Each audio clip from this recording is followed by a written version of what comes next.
Père, merci. Merci de nous donner encore ce soir l'opportunité de nous réunir autour de ta parole. Toi qui es le Dieu vivant, le Seigneur des armées, celui qui nous a donné ton Fils Jésus-Christ en sacrifice d'expiation pour nos péchés. Et c'est à cause de ce sang qui a été versé à la croix de Golgotha, à cause, Père, de l'amour que tu as mis en évidence pour nous à la croix, que nous sommes là aujourd'hui.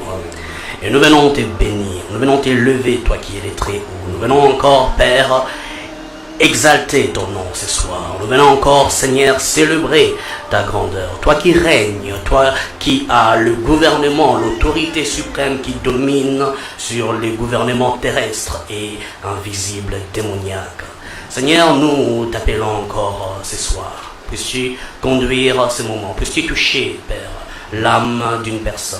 Puisses-tu, Père, parler au cœur de quelqu'un. Puisses-tu donner à une personne de recevoir la révélation. Là où cette personne est dans les ténèbres, dans l'ignorance, tu es le Dieu qui veut délivrer son cœur. Tu es le Dieu qui veut, Père, enlever la mentalité, changer la mentalité du monde pour donner la mentalité du royaume. Alléluia. Tu es le Dieu qui vient nous éduquer dans le voie de la justice, le voie de l'équité, le voie de la droiture. Alléluia. Éternel, c'est toi dont nous avons besoin encore ce soir.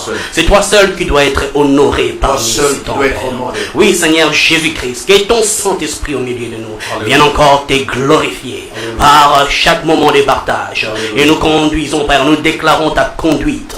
Nous déclarons, Seigneur, que tu nous guides dans la sagesse, le discernement éternel, la sagesse du langage et la sagesse du cœur qui vient de toi, éternel. Au nom de Jésus-Christ, béni soit ton nom. Béni soit ton nom. Alléluia. Alléluia.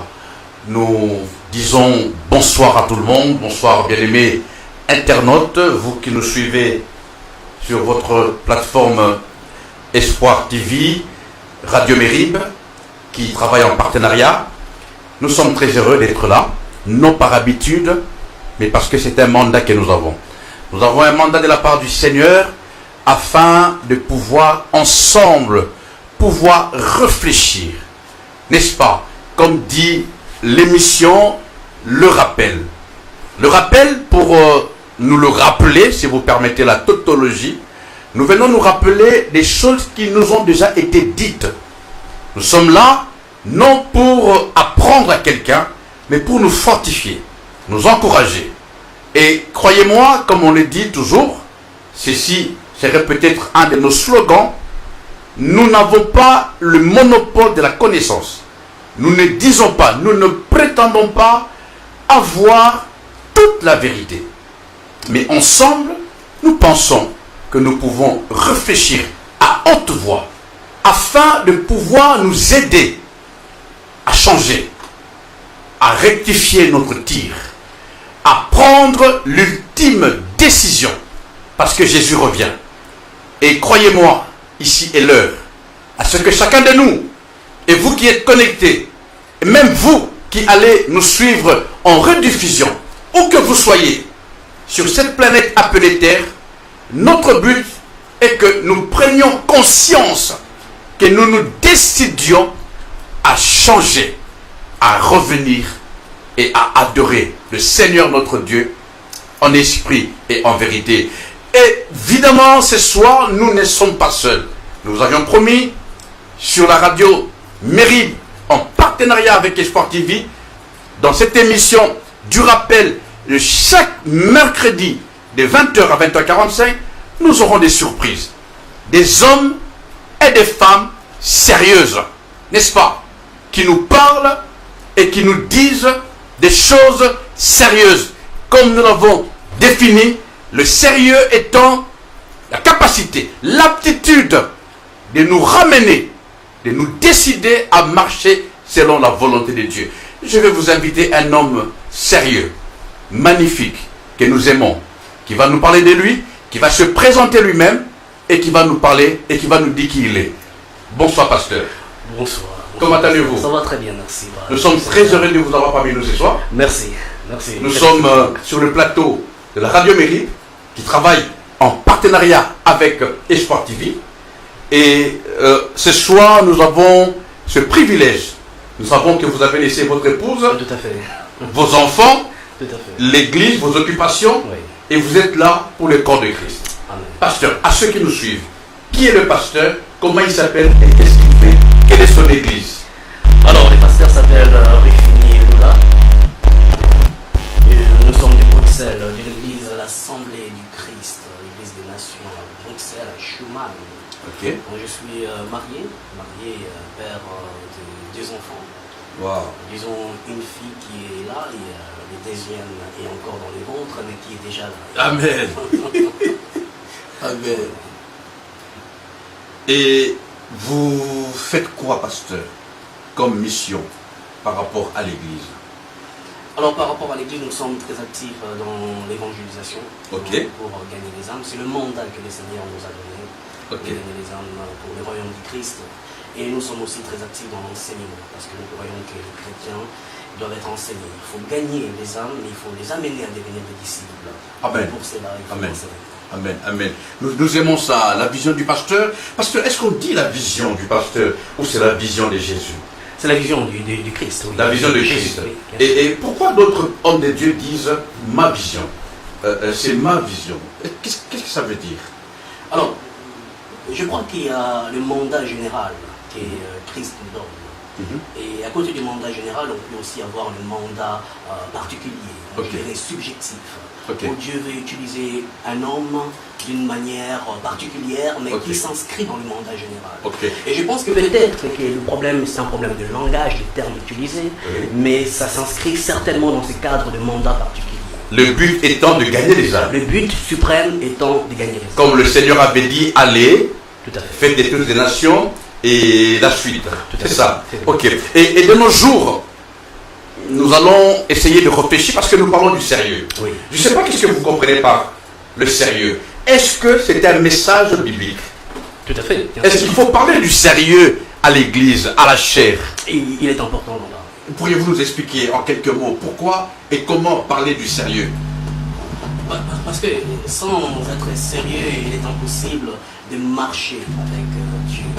Pour marcher avec Dieu, nous devons absolument, non seulement prendre Dieu au sérieux, mais nous prendre nous-mêmes au sérieux. Amen. Et si Amen. je dois définir le sérieux, je dirais que c'est la volonté absolue de vouloir réussir. Alléluia. Réussir avec Dieu et réussir pour sa vie. Ah, j'aime beaucoup le mot réussir. Oui. Qu'attendez-vous par réussir? Parce que de nos jours, nous pensons, Oui. beaucoup pensent que réussir, c'est avoir l'argent. C'est avoir une voiture, Tout à c'est fait. avoir des villas, Oui, c'est avoir des bijoux. Oui, oui. C'est quoi réussir, selon vous? La Bible déclare dans le livre des Hébreux que Christ est l'expression, les reflets de la gloire de Dieu et l'expression de sa personne. Et lorsque l'homme en Christ doit réussir, c'est qu'il doit arriver à devenir l'expression même de la personne du Christ et le reflet de sa gloire dans ces temps présents. Et c'est s'inscrire pleinement dans le plan de Dieu.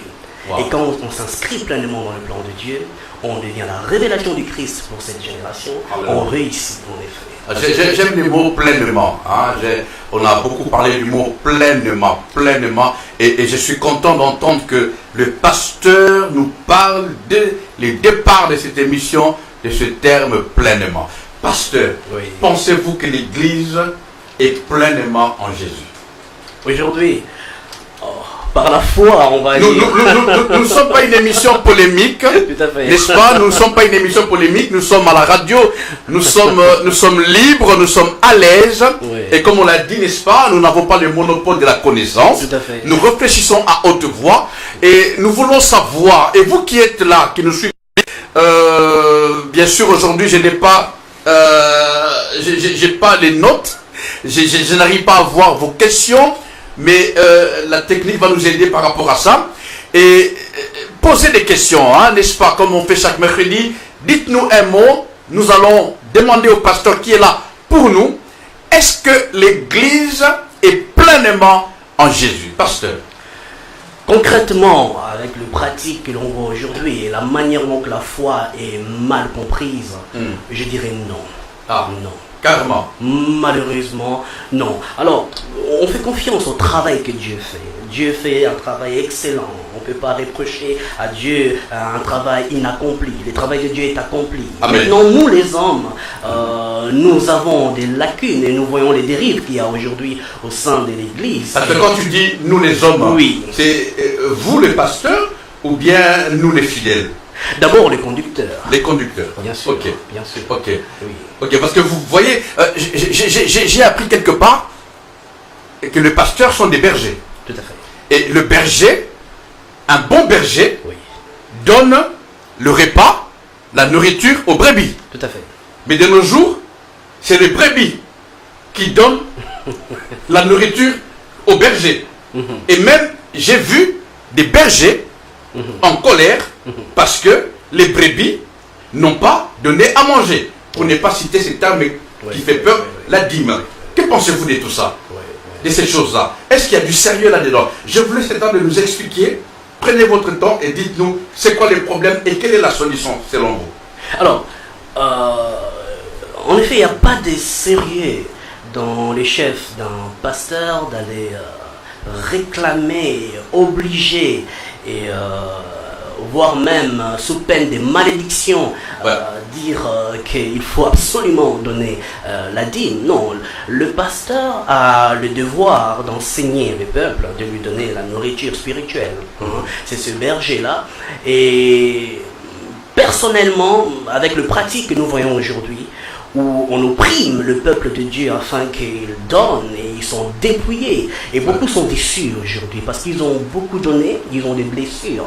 Et lorsqu'ils changent même des ministères et qu'ils doivent donner, ça ne vient pas du cœur. Il y a des blessures qui doivent d'abord être guéries. Et voilà. Lorsqu'on considère, et je vais très rapidement répondre, lorsqu'on considère dans les livres de Genèse, chapitre 4, on voit Caïn et Abel. Caïn qui va donner l'offrande ne sera pas accepté par le Seigneur. Et Abel qui donne l'offrande est acceptée. On nous parle du premier-né de son bétail. Et il est écrit que Dieu a approuvé Abel et son offrande. Il n'est pas écrit que Dieu a approuvé l'offrande et Abel. Il a d'abord approuvé Abel et son offrande. J'aime ça. Voilà. Il a approuvé la personne. Avant l'offrande. Avant l'offrande. Oh, j'aime ça, j'aime ça. Voilà. Parce que est-ce que vous pouvez regarder quelqu'un en face et lui dire, la caméra est là, que Dieu a d'abord approuvé. Ça, je suis content. À la radio Mérib, nous sommes sincères.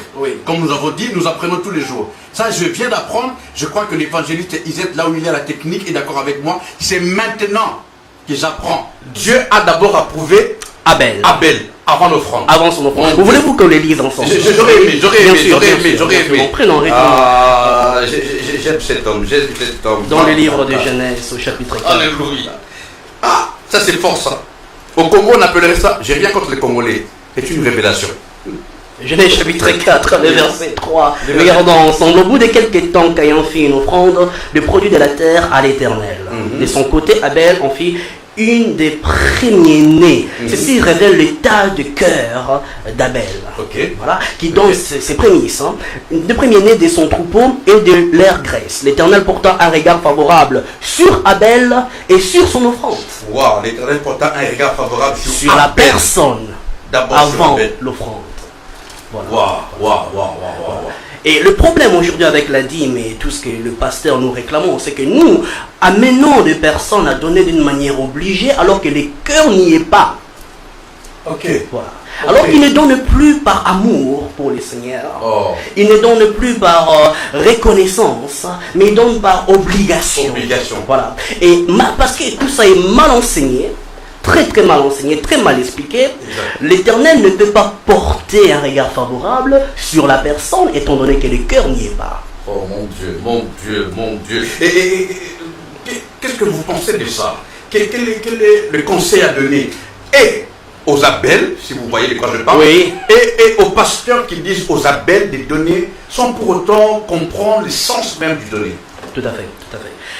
D'abord au pasteur, la première chose, la plus importante, ce n'est pas ce que l'âme a à donner, mais c'est l'âme elle-même. Alléluia. Il faut d'abord travailler l'âme. Il faut d'abord travailler cette vie-là, qui a besoin du Seigneur, qui doit grandir dans le Seigneur, Alléluia. qui doit comprendre le voie du Seigneur, qui doit comprendre la justice du Seigneur.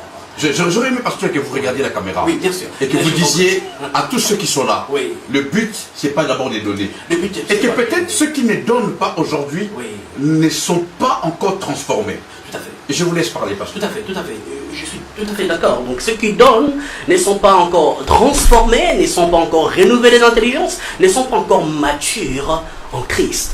Donc nous exigeons de l'argent, alors que nous avons certainement des fidèles qui, le jour du jugement, risquent d'aller en enfer. Et dit, Seigneur, moi j'ai donné tout le temps. Tout à fait, tout à fait. Tout à fait. Et je ne vous connais pas. Exact, exact. Mon Dieu, mon Dieu, mon Dieu, mon Dieu. Et pasteur, je crois que ça me donne encore beaucoup d'idées par rapport à ça. Et c'est là que j'ai fait intervenir un homme de Dieu que j'aime beaucoup, l'évangéliste Isette, qui peut-être dans quelques minutes va se connecter et va pouvoir réfléchir avec nous ensemble. Oui. Notre but est que l'Église soit sérieuse. Tout à fait. Alors, quelle est la différence d'une Église et d'une assemblée, selon vous? Oui, parfait. Alors, nous avons posé la question, nous posons la question par rapport à tous ceux qui nous ont écrit, parce qu'on s'est dit, Jésus a dit, je bâtirai mon église. Et Jésus a dit, les portes des séjours des morts ne prévaudront point. Mais comment se fait-il qu'aujourd'hui, nous avons des églises qui ferment, des églises en défaillance, des églises chaotiques? Comment expliquer ça, vous qui dirigez une assemblée? Tout à fait. Alors, la différence entre une église et une assemblée. La Bible, ce sont des synonymes. Lorsqu'on parle de l'église, on parle de l'assemblée, on parle de la même réalité. La même réalité. Maintenant, on considère que l'Église est le corps du Christ. Et on le sait très bien que c'est Christ lui-même qui bâtit son Église. L'Église vient d'Ecclésia, nous le savons, et qui, dans l'ancien temps, avec l'Ecclésia grecque, qui réunissait des personnes, mais qui étaient que des citoyens, c'est pas n'importe qui pouvait prendre place à l'Ecclésia, mais Christ va bâtir son Ecclésia qui réunit tout le monde. Il n'y a pas de différence des sexes, il n'y a pas de différence des statuts sociaux. Tout le monde est réuni dans l'Ecclésia du Christ et par la personne même du Saint-Esprit.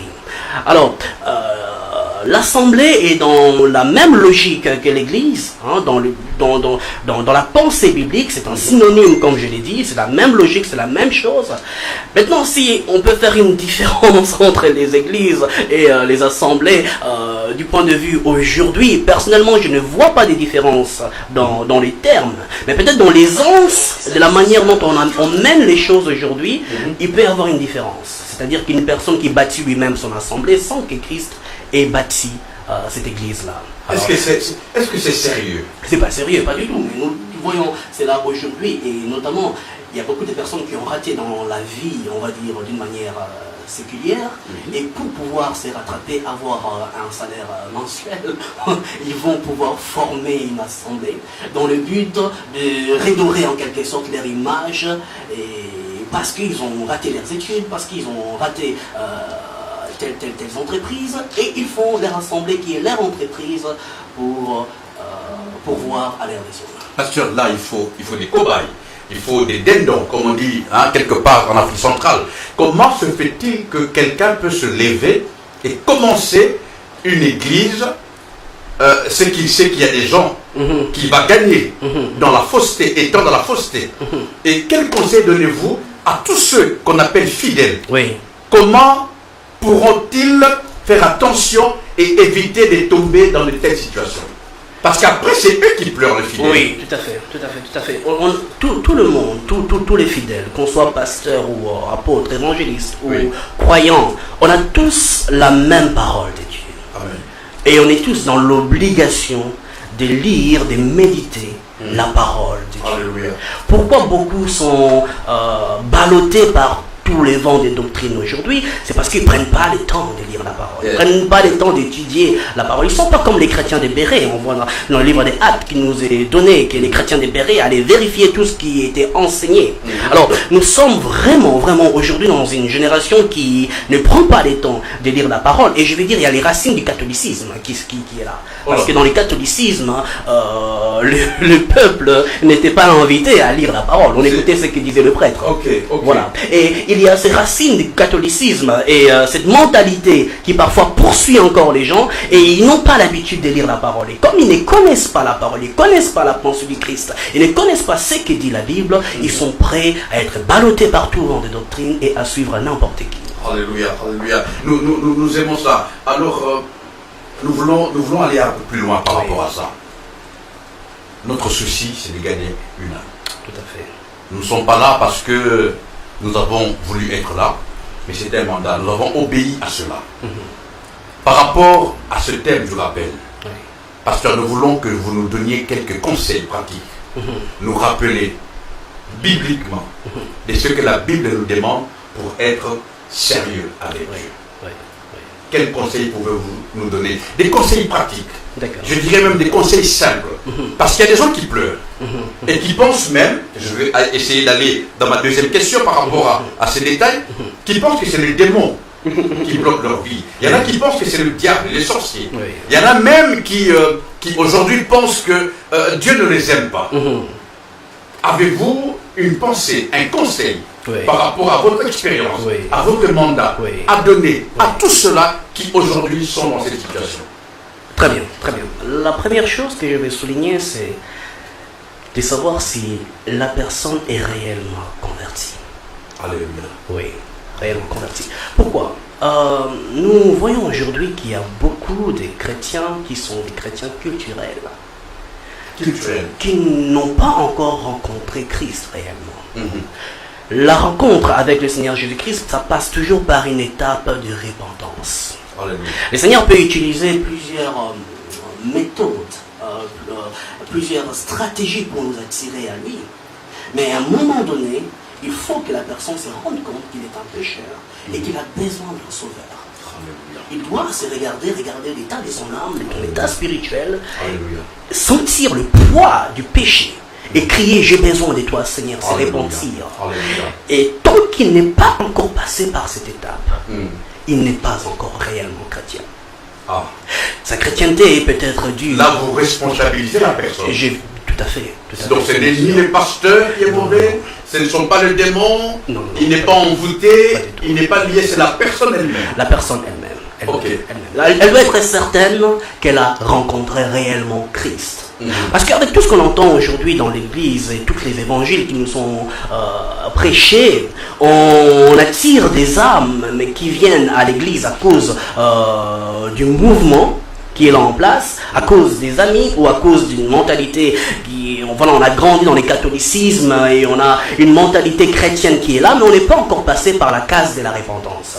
Prenons le cas de Pierre, l'apôtre Pierre. L'apôtre Pierre va marcher avec Christ. Quand on regarde la chronologie de sa marche avec Christ, Christ va partir aux synagogues à Capernaum.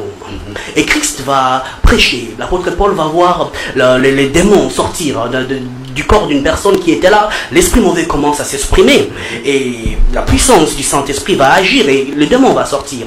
Et le soir, Christ se rend chez la belle-mère de Pierre.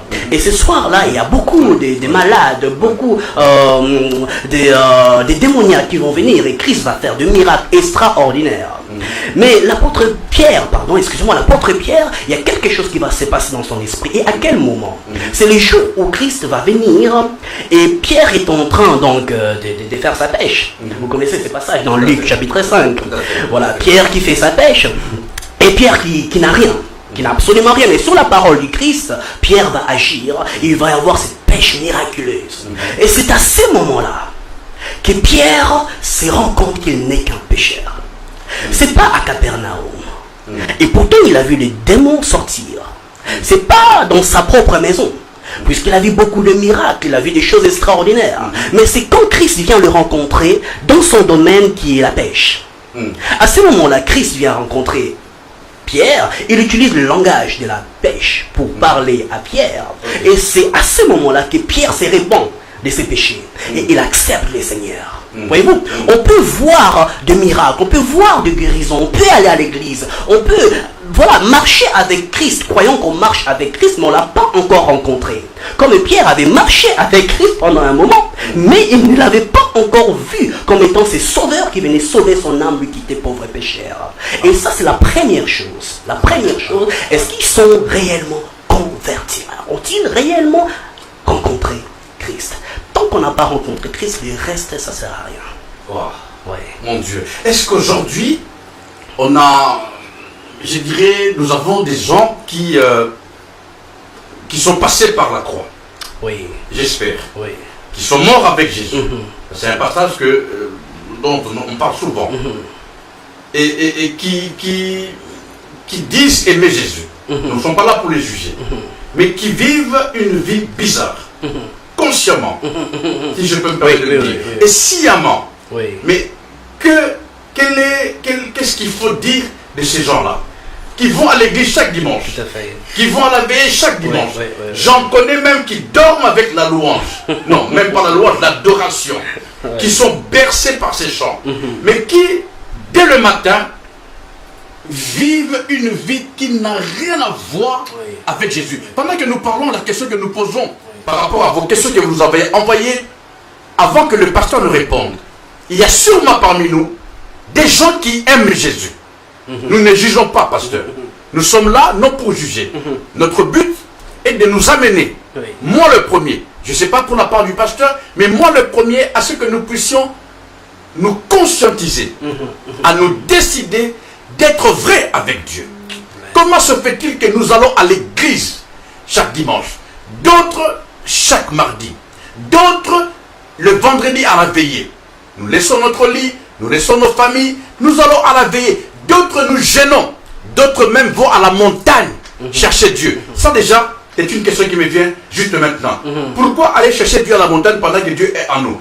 Nous allons en parler. Et tous ces gens-là, mais dès qu'ils descendent de la montagne, je vois que l'évangéliste est prêt, mais dès qu'ils descendent, ils ont une vie qui ne reflète en rien la gloire de Dieu. Comment expliquer ce problème, homme de Dieu? Nous allons faire un zoom sur vous et nous vous laissons nous expliquer. Vous êtes là, nous voulons tout prendre de vous. Parce qu'il faut que quelqu'un prenne conscience et se décide. La caméra est à vous, pasteur. Merci. Alors, c'est une très bonne question. La première chose, je le répète encore, et puis je vais développer alors la pensée, c'est que vous devez être sûr d'être passé réellement par la case de la repentance. Et tant que vous n'êtes pas passé par la case de la repentance, si jamais vous vous êtes senti pécheur en vous, voyez-vous, les Saint-Esprit viennent nous convaincre du péché, du jugement et de la justice. Et si dans votre cœur vous n'avez jamais ressenti cette conviction du péché, alors vous n'êtes pas encore en Christ. Vous pensez être en Christ, mais vous n'êtes pas encore en Christ. C'est seulement lorsque vous sentirez cette conviction du péché, lorsque vous sentirez le poids du péché, là vous aurez besoin d'un sauveur. C'est à ce moment-là que vous aurez réellement besoin du Christ et vous rencontrerez réellement Christ. Ça, c'est le premier point. Alors, deuxième point, c'est vrai, vous avez parlé tout à l'heure des cas des démons et tout ça. Je vais un peu aussi revenir sur ça. Mais il y a même un petit souci, parce que c'est quoi ressentir le poids du péché? C'est facile à dire, mais littéralement, pour ceux qui n'ont pas la maîtrise de vos expressions, c'est quoi ressentir le poids du péché? C'est quoi connaître Christ réellement? Est-ce que c'est pas... est-ce qu'il y a quelqu'un dans la salle qui n'a jamais connu Christ? Nous levons la main, nous passons devant, répétez après moi, et aussi ça. Est-ce que c'est biblique? Vous retenez toutes ces questions? Répétez après moi, je crois en toi, je crois en toi. Seigneur Jésus, Seigneur Jésus. Après la répétition comme un perroquet, je n'ai rien contre personne. Et après ça, est-ce que c'est ça recevoir Jésus? Et après, vous avez dit ça, j'ai aimé, dans l'euphorie, dans l'esprit du move, nous passons par le baptême. Est-ce que c'est ça recevoir Jésus? Non. Personnellement, moi, je n'ai jamais eu à passer devant, lever ma main, à faire une répétition, une prière répétitive. Pas du tout. C'est dans ma conviction intime, dans mon cœur. Et ça s'est passé chez moi, à la maison. Amen. Et c'est dans mon cœur que j'ai regardé mes actes. Et avant même les actes, j'ai regardé mon cœur, l'état de mon cœur. Voyez-vous, les péchés, ce n'est pas les actes qu'on commet. Le péché, c'est d'abord l'état de notre cœur, la pensée intime. Ça me rappelle Abel et son offrande. Exact. J'aime cet homme. Tout à fait. C'est la pensée intime de un autre cœur. Il y a des personnes qui disent, mais moi je ne vole pas, moi je ne fais pas de mal à personne, je suis quelqu'un de bien, mais dans ton cœur, est-ce que tu sais, est-ce que tu es vraiment certain que tu es quelqu'un de bien? Alléluia. Christ nous révèle, cela dit, il est écrit que si tu commets l'adultère, tu passes par la mort, par le jugement. Mais moi je vous dis, il suffit de regarder une femme de manière à la convoiter, vous avez commis le péché. Voyez-vous, ce n'est pas l'acte, mais c'est la pensée intime du cœur. J'ai aimé ça. Voilà, voilà. Et lorsque je me suis regardé, lorsque j'ai vu l'état de mon cœur, lorsque je vis réellement comment j'étais, je me suis dit, je suis un pécheur. Et les actes ne viennent que confirmer ce que je suis au-dedans de moi. Alléluia, alléluia, alléluia. Je suis un pécheur. Et j'ai senti, donc quand je parle de sentir le poids de ces péchés, j'ai senti ce poids de cette malédiction, je vais dire, parce que le péché c'est une malédiction qui incombe sur ma vie et le jugement qui en résulte. Et c'est sur base de cette compréhension qui est venue de la conviction du Saint-Esprit que j'ai décidé radicalement. Et c'était une décision radicale. Parce que, excusez-moi, oui. Nous sommes à la radio, nous sommes libres. Je vous en prie. Vous continuez votre idée. Oui. Nous avons une question de la sœur de Divine Bata de Paris. Oui. C'est parce que je n'ai pas mes coordonnées, c'est la technique qui nous a aidés. Elle dit, ce n'est pas facile de réaliser ou d'admettre que finalement on n'est pas sérieux. Elle dit, qu'est-ce qui peut pousser à la repentance sincère? Voilà. Qu'est-ce qui peut pousser à la repentance, sincère? Oui. D'accord. Oui. Alors, qu'est-ce qui peut pousser à la repentance sincère? C'est lorsque la personne reçoit le message de l'évangile, le message de la croix. Est-ce que la personne a reçu la révélation de l'amour de Dieu? Parce que ce qui va nous pousser à la repentance sincère, ce n'est pas on va venir juger les personnes, non. C'est l'amour qui va venir nous transformer. Et quand on comprend cet amour révélé à la croix, le grand Dieu qui s'est fait homme, qui a pris nos péchés et qui s'est sacrifié pour nous, cette révélation, il est écrit exactement dans le livre de Romains au chapitre 5. Comment Dieu a mis son amour en évidence pour nous en mourant à la croix de Golgotha. Et lorsqu'on reçoit cette révélation de l'amour de Dieu, comment Dieu m'a aimé, comment il m'aime, cela nous pousse dans une repentance sincère. Est-ce que repentance veut dire ne plus pécher jamais, ne plus pécher? Alors, la repentance, c'est non métanoïa. C'est un changement de pensée, changement de mentalité, changement d'idée. D'accord? Alors, lorsqu'on parle de la repentance, moi j'aime parler de la repentance avec une constance. Ça veut dire quoi? On change de mentalité. Jésus-Christ dit dans Matthieu 4, verset 17, je crois, il dit changer radicalement. Il y a un changement radical qui doit se faire. D'accord? Et on prend la décision. Voilà, on prend la décision de marcher avec Christ et ne plus refaire les mêmes choses dès son passé. Et les cas échéants, si jamais on faisait les mêmes choses. Voilà, il y a un parcours de croissance spirituelle. Ok. Voilà. Dans le parcours de croissance spirituelle, j'aime beaucoup le dire, parfois un bébé peut faire des besoins dans sa culotte. On va pas condamner le bébé pour cela. Il est bébé et c'est normal. Mais à un moment donné, le bébé va grandir, il va plus faire des besoins dans sa culotte. Mais lorsqu'on voit un homme de 40 ans faire ses besoins dans sa culotte, là ça devient un grand problème. Pasteur, là vous soulevez un point qui est très polémique. N'est-ce pas? Nous ne sommes pas là pour faire la polémique, mais est-ce qu'il y a un temps fixé que quelqu'un ne fera plus jamais des bêtises, si je peux me permettre l'expression bêtise? C'est-à-dire, à un temps, oh non, mon frère, toi, ça fait 40 ans, tu t'es converti, tu es toujours alcoolique, c'est fini, c'est raté pour toi. Est-ce qu'on peut le dire? Oui. Parce qu'un bébé, jusqu'à 5 ans, faire caca dans sa culotte, nous sommes à la radio. Nous sommes vraiment libres, nous utilisons le terme qu'il faut pour une bonne compréhension, avec tout le respect que nous devons à nos auditeurs. Un bébé qui fait pipi dans sa culotte, on peut comprendre. Mais si à mon âge là, j'ai 52 ans aujourd'hui, j'ai fait pipi, il y a un problème. Est-ce que spirituellement, par rapport à notre croissance, le mot que vous avez utilisé, est-ce qu'on peut le dire aussi? Tout à fait, tout à fait, tout à fait. Spirituellement, par rapport à notre croissance, il y a certaines choses dans la croissance qu'on ne peut plus faire. Alléluia. On ne peut plus faire. J'aime ça. Et c'est là, on va dire que spirituellement, même quand les seigneurs nous regardent, ils se disent, mais celui-là, il est converti depuis longtemps, il est censé être mature aujourd'hui. Comment continue-t-il encore à réaliser, à faire de telles choses? Exact. Voyez-vous, je pense même qu'une fois Christ a dit à ses disciples, écoutez, jusqu'à quand je serai avec vous? Alléluia. Jusqu'à quand? Alléluia.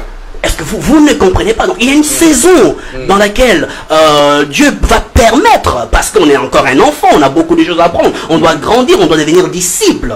Et disciple accompli. Accompli. D'accord? Il y a le parcours des disciples et le parcours des disciples accomplis. Donc, il y a cette saison-là, certes, mais à un moment donné, il faut que les choses... Il faut absolument, absolument. Vous êtes sûr de ce que on ne peut pas rester éternellement bébé, même la nature nous le montre. Dieu a fait les choses correctement. Je suis content d'avoir invité cet homme de Dieu. On ne peut pas. Hein, pasteur, je peux le dire. Hein? Bien sûr. Ou bien dites-le vous-même. On ne peut pas. Non, on ne peut pas rester bébé. Vous savez, l'apôtre Paul dit dans le livre des Colossiens, le chapitre 1er, verset 26, qu'il travaille pour amener les hommes à la perfection, à l'état d'adulte. Vous pouvez répéter le passage? Oui, on va les lire ensemble, si vous voulez, bien sûr. J'aime cet homme. J'aime cet homme et pendant ce temps, j'invite l'évangéliste Isette à nous dire quelque chose par rapport à ça. Colossiens, chapitre 1er. Lisez pasteur, on est avec vous. Amen. Colossiens 1er, on va lire le chapitre 1er, le verset 28. C'est lui que nous annonçons en avertissant et en instruisant toute personne en toute sagesse, afin de présenter à Dieu toute personne devenue adulte en Jésus-Christ. Et d'autres versions disent devenir mature. Alléluia. Devenir mûr Alléluia. en Jésus-Christ. Voici, ici, on a l'expression même de la volonté de Dieu. Alléluia. L'expression de la volonté de Dieu, c'est que les hommes arrivent à atteindre cette maturité. Ils deviennent mûrs, ils deviennent adultes. Alléluia. Alléluia. Si j'étais vous dans vos maisons, j'allais acclamer parce que ça cadre vraiment, pasteur, de ce message, je vous rappelle, où nous parlons du sérieux. Oui. À un moment donné, nous devons nous discipliner, Tout à fait. nous obliger Tout à fait. d'être sérieux avec Dieu Tout à fait. et de marcher conformément à la parole de Dieu. Tout à fait. Je vous laisse parler, Tout à pasteur. fait. Amen, amen. Et prenons les cas d'Abraham. On voit Abraham, Dieu va appeler Abraham dans le chapitre 12 de Genèse. Dieu va donner une promesse extraordinaire à Abraham. Et dans le chapitre 17, Dieu rappelle à Abraham et Dieu parle à Abraham. Dieu dit à Abraham, deviens intègre. D'accord? On peut aussi dire que Dieu dit à Abraham, deviens mature. Voyez-vous? Il a touché mon préféré. Les temps, Abraham a eu un temps d'une maturité. Et pendant ces temps d'une maturité, Dieu était avec Abraham. Alléluia. Pendant les temps d'une maturité, Abraham a vu des miracles. Ça, j'ai aimé ça. Oui. Ça, c'est encourageant, pasteur. Oui. Pour celui qui voulait peut-être abandonner, laisser tomber parce qu'il a tout fait pour changer, il croit que Dieu n'est pas avec lui. Ça, j'aime, pasteur. J'aime. Dieu était avec Abraham, il avait que 300 et quelques hommes, il est parti, il a combattu contre 5 rois et toute une grande armée. Et il était immature pendant ces temps-là. Dieu l'a rendu riche pendant son temps d'immaturité. Dieu a agi dans la vie d'Abraham malgré qu'il était immature. Mais dans le chapitre 17, Dieu dit à Abraham, maintenant sois mature. Est-ce que vous êtes avec moi? Oh, on est avec vous, on est avec vous. Je dirais même à quelqu'un, parce que ça j'aime. Donc Dieu n'est pas là pour te condamner. Oui. Dieu n'est pas là pour te juger. Dieu n'est pas là pour te rejeter, quelles que soient les faiblesses que tu as. Mais à un moment donné, dans ce passage que le pasteur est en train de dire, Dieu se présente à Abraham et lui dit, sois mature, sois intègre. Pasteur, à vous la Merci. Alors, pour que la promesse qui a été donnée dans le chapitre 12 se concrétise dans la vie d'Abraham, il fallait que ces derniers deviennent matures. Wow. Ça, c'est une chose. La deuxième chose, il fallait qu'ils réussissent l'épreuve de la maturité. Chapitre 22. Mon Dieu. Avec les sacrifices d'Isaac. That's right. Ça ne veut pas dire donner l'argent, mais c'est l'épreuve du cœur. Absolument. Je retiens l'histoire d'Abel. Tout à fait. Voilà, exactement. Exactement. Et lorsque le cœur d'Abraham deviendra assez mature, Abraham est sérieux maintenant. Il marche avec Dieu dans les sérieux. Il se prend au sérieux. Et Dieu fait passer Abraham par l'épreuve. Et l'épreuve, c'est important. C'est très important. Mhm. Parce que c'est dans l'épreuve que notre vrai caractère se révèle. My God. C'est pas quand tout va bien. Hein. Alléluia. Dans l'épreuve que nos défauts, nos lacunes, notre manque de foi, nos murmures, C'est là qu'on sait tout. nos péchés se révèlent dans l'épreuve. Et donc, Dieu parle à Abraham. Abraham va passer par cette épreuve de la maturité. Et quand il réussit cette épreuve de la maturité, maintenant Dieu dit, maintenant je sais que tu es grand. Wow. Et la promesse qui a été donnée dans le chapitre 12 va trouver son accomplissement parce que cet homme est devenu mature et qu'il a su réussir l'épreuve. Le sérieux amène la vie. Le sérieux nous assure un avenir meilleur, glorieux avec Dieu. Je vous remercie, vous tous qui nous suivez en direct. Vous êtes tellement nombreux, je ne vais pas citer les noms. En tout cas, que Dieu vous bénisse. Où que vous soyez, que Dieu vous bénisse par rapport à ce message.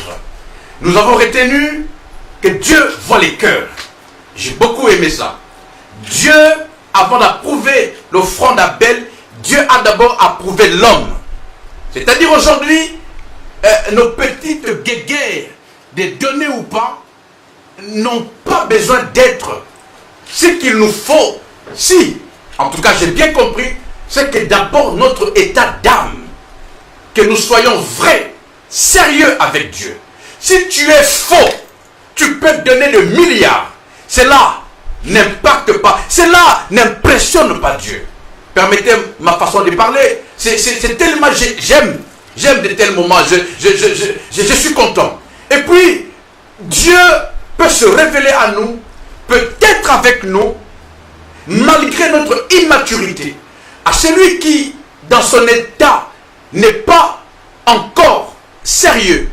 Oh, ne te juge pas. Même si, pasteur, le monde te juge, Oui. mais toi regarde à Dieu. Amen. Parce que Dieu est avec toi. Amen. Et à un moment donné, le pasteur a dit, tu ne dois pas faire pipi dans ta culotte. Tu ne porteras pas des couches jusqu'à 50 ans.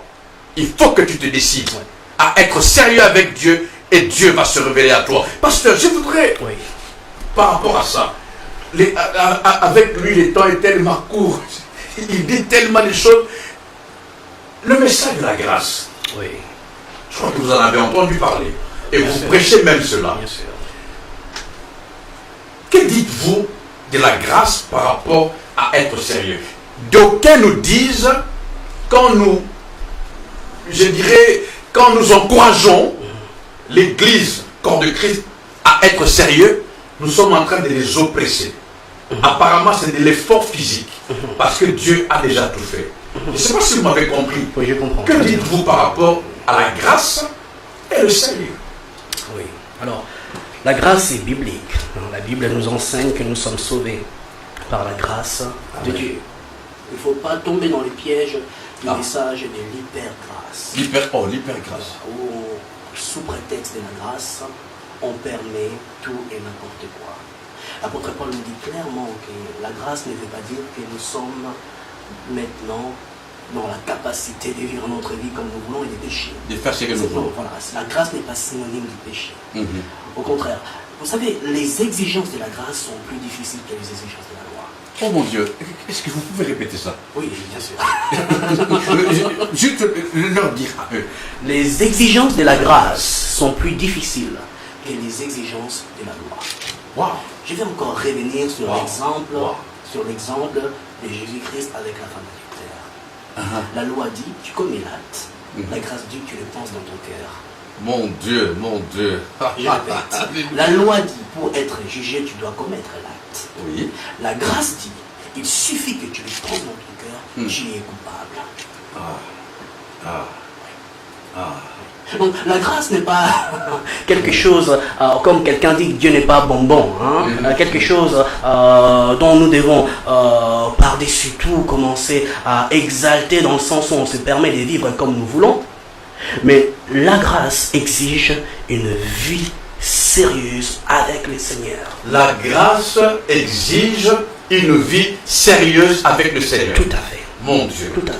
Mon Dieu. Tout à fait. Tout à Mon fait. Dieu. Tout à fait. Et combien plus il nous a donné le Saint-Esprit pour pouvoir nous aider dans cette vie sous la grâce. Cela veut dire quoi? Autrefois, les Israélites, dans l'ancienne alliance, ils n'étaient pas les temples du Saint-Esprit. Mais nous, par cette grâce, nous devenons les temples du Saint-Esprit. Dieu habite en nous. Et la loi de l'Esprit est là pour pouvoir nous donner et nous donne la victoire sur la loi du péché, la loi de nos membres. Alléluia. Donc par l'Esprit de Dieu, nous pouvons vivre une vie de sanctification. Il suffit juste de prendre la décision et de vouloir coopérer avec Dieu. La décision. Tout à fait, tout à fait. Donc, lorsqu'on a l'Esprit de Dieu et qu'on se permet de vivre dans le péché, qu'on se permet. Tout à fait. Donc c'est une question de choix. Des choix. Wow. Des choix, tout à fait. Oui. Wow. Et ceux qui disent c'était plus fort que moi. J'étais trop fort pour moi. On va faire une petite étude. Dans le livre de Romains, le chapitre 7. J'aime quand vous ouvrez la Bible. Ça c'est magnifique. Faisons cette étude. On peut y aller. Et là, par la grâce du Seigneur, on va comprendre. Amen. On va comprendre tous ensemble. Amen. Romains, le chapitre 7. 7. Regardez le verset 19. L'apôtre Paul dit ceci. En effet, je ne fais pas le bien que je veux, mais je fais au contraire le mal que je ne veux pas. Or, si je fais ce que je ne veux pas, ce n'est plus moi qui le fais, mais le péché qui habite en moi. Ici, ce passage est souvent utilisé chez les chrétiens ou dans les églises pour dire, voyez-vous, j'ai envie de faire du bien, mais je n'arrive pas à faire. Et on pense que Paul parle de lui. En réalité, Paul ne parle pas de lui. Non. Pourquoi? Lorsqu'on étudie les chapitres 6, les chapitres 7 et les chapitres 8, on se rend très vite compte que la loi du péché n'habite plus en Paul. Regardons les chapitres 8 ensemble. Regardons les chapitres 8 ensemble. Il n'y a donc maintenant aucune condamnation pour ceux qui sont en Jésus-Christ, qui ne vivent pas conformément à leur nature propre, mais conformément à l'Esprit. En effet, la loi de l'Esprit qui donne la vie en Jésus-Christ m'a libéré de la loi du péché et de la mort. Et reprenons le chapitre 7, le verset 20. Or, si je fais ce que je ne veux pas, ce n'est plus moi qui l'ai fait, mais le péché qui habite en moi. Donc, il y a une contradiction. Absolument. Comment peut-il dire dans le chapitre 8 qu'il est libéré, et dans le chapitre 7, il dit que le péché habite en lui. Pourquoi? Parce que lorsque Paul parle de péché, il veut s'identifier aux Juifs qui sont à Rome, qui n'ont pas encore le Seigneur. Voilà. Il veut parler à ces Juifs-là, afin que le G, ça parle de ces Juifs qui n'est pas dans le Seigneur, qui veut faire le bien, mais qui se trouve incapable de faire le bien parce qu'il n'a pas l'esprit. Mais au moment où il devient chrétien, à ce moment-là, l'Esprit de Dieu vient à lui et lui donne la capacité de vivre cette vie de consécration, de sanctification.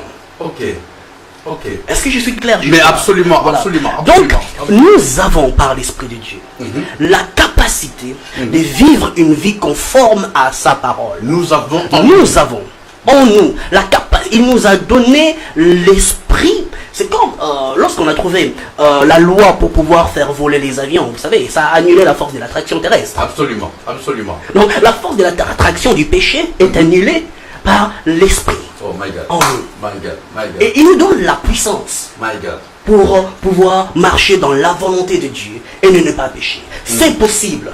C'est absolument possible. Alléluia, Oui. alléluia. Nous pouvons encourager quelqu'un Bien qui sûr. pensait que c'est le démon qui le liait, que c'est le diable qui le liait, et nous pouvons lui dire, il est capable, il est possible. Je vous laisse passer. Oui, il est capable, il est possible, excusez-moi, il est possible et il est plus que possible de vivre cette vie. Ce n'est pas par tes propres efforts, ce n'est pas par tes propres capacités, mais c'est par l'Esprit de Dieu qui habite en toi.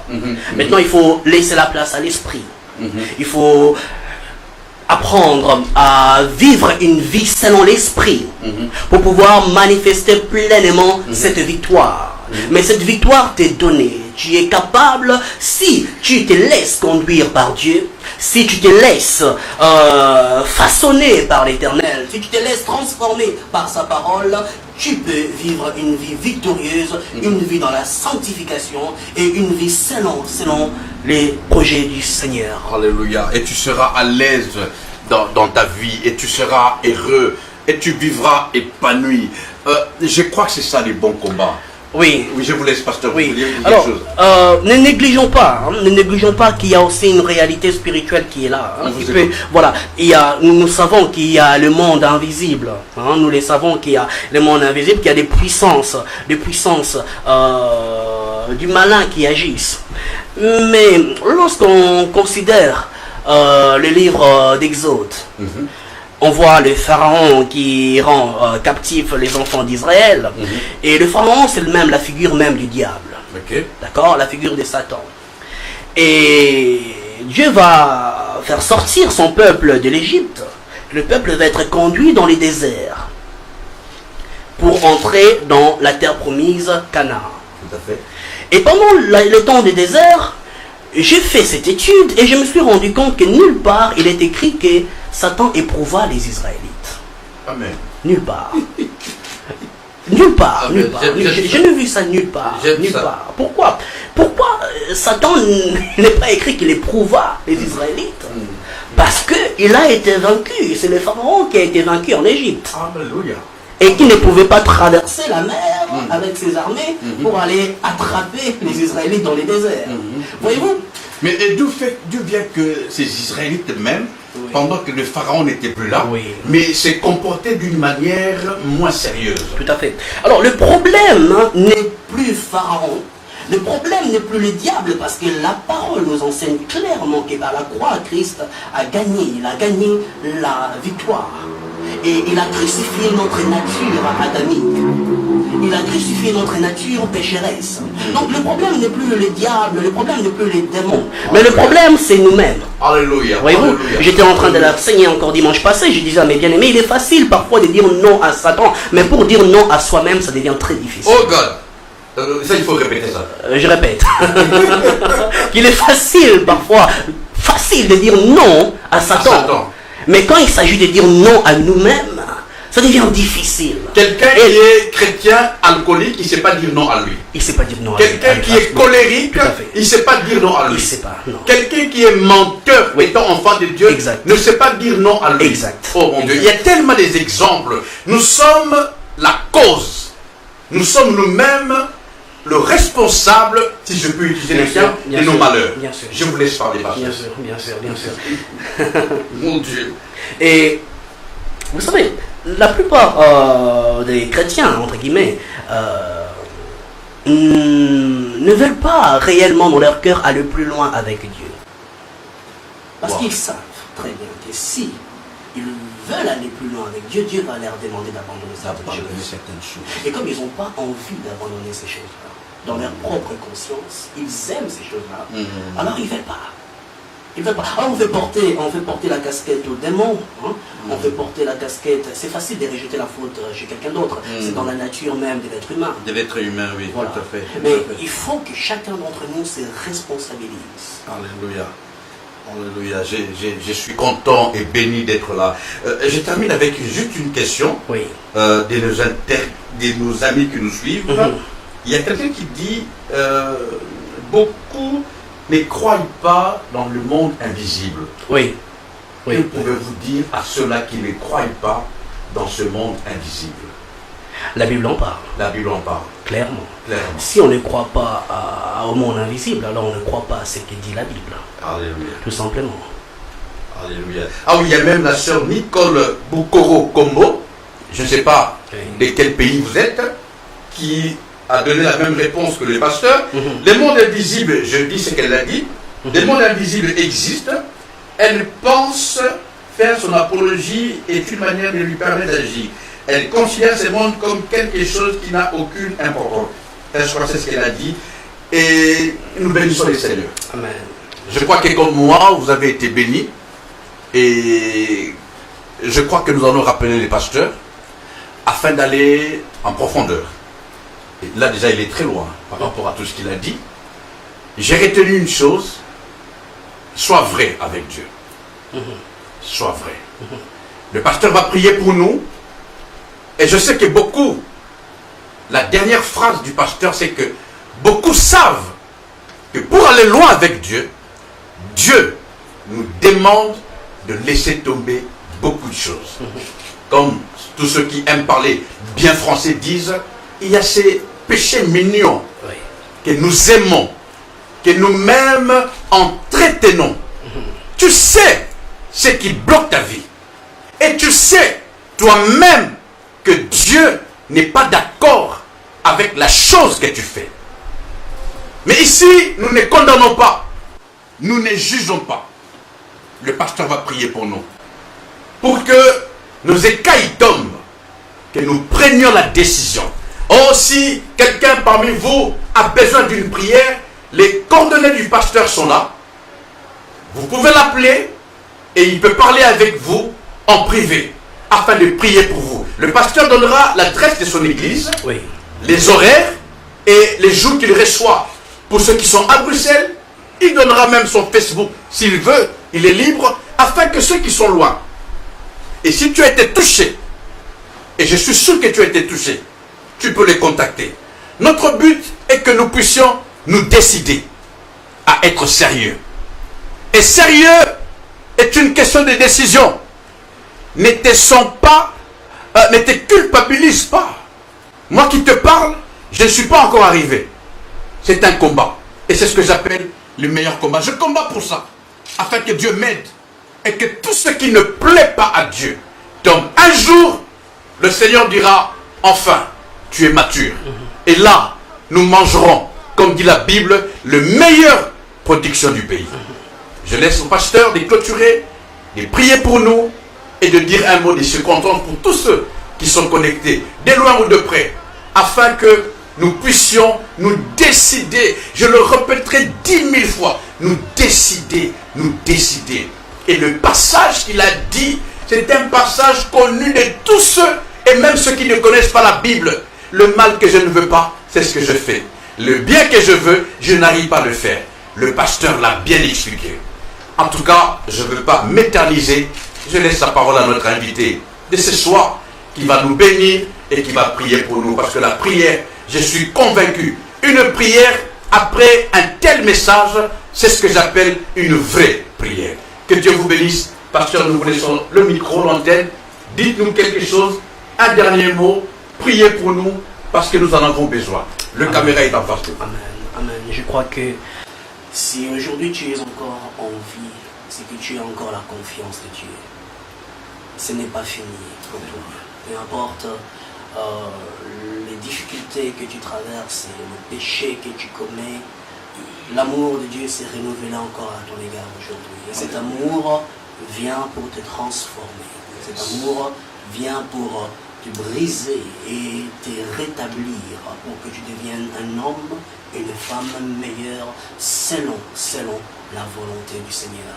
Il est important de prendre notre vie spirituelle au sérieux, absolument au sérieux. Et cela va de notre éternité.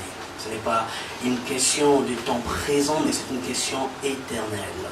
Nous allons faire cette courte prière afin de pouvoir vous aider dans vos combats de tous les jours, à vous relever, à abandonner la vie de péché, à laisser Dieu transformer votre cœur pour pouvoir avancer avec le Seigneur. Père, merci pour ta miséricorde. Merci de nous avoir accordé encore ce soir ces temps. Et merci d'avoir disposé les cœurs de chacun d'écouter cette émission. Nous croyons que ta parole est assez puissante pour agir. Le juste est délivré par la connaissance.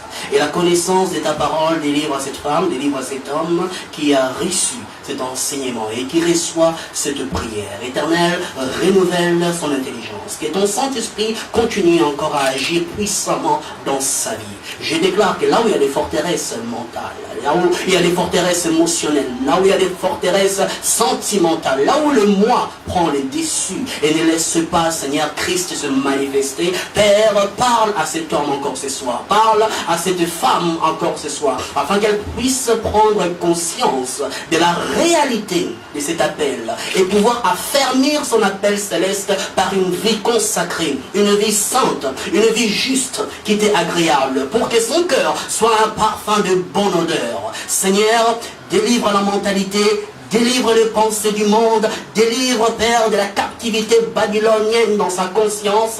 Et que ta puissance, la puissance de ton royaume, agisse dans la vie de ses bien-aimés. Au nom de Jésus-Christ. Amen.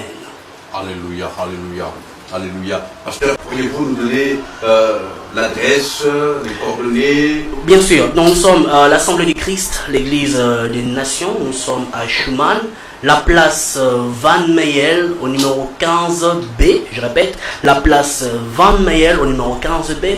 Le mardi, à partir de 18h30 jusqu'à 20h30, nous avons les études bibliques. Les vendredis, à partir de 18h jusqu'à 20h, nous avons l'intercession. Et les dimanches, à partir de 10h30 à 13h, nous avons notre culte dominical. Voilà, que Dieu vous bénisse abondamment. Que Dieu vous bénisse. Merci à vous tous de nous avoir soutenus par votre présence. Merci parce que vous nous avez permis d'accéder dans vos salons, d'autres dans vos chambres, via vos smartphones, vos téléphones. Merci en tout cas. Nous vous donnons notre prochain rendez-vous le mercredi prochain, toujours avec ce thème, le rappel. Tout ce que le pasteur a dit, il n'y a rien de nouveau. Il nous a dit des choses que nous connaissons. Mais, d'une manière ou d'une autre, il nous a rappelé. Et ce rappel nous réveille. Ce rappel nous booste. Afin qu'on se dise, oh, come on, c'est pas le démon, c'est pas ma femme, c'est pas mon mari, c'est peut-être moi. Parce que, croyez-moi, j'ai vu un homme, je lui ai dit que j'allais parler de lui, sans citer son nom, qui boit, étant enfant de Dieu, parce qu'il dit, dans son mariage, sa femme fait trop de bruit. Je ferme la parenthèse. Nous sommes responsables.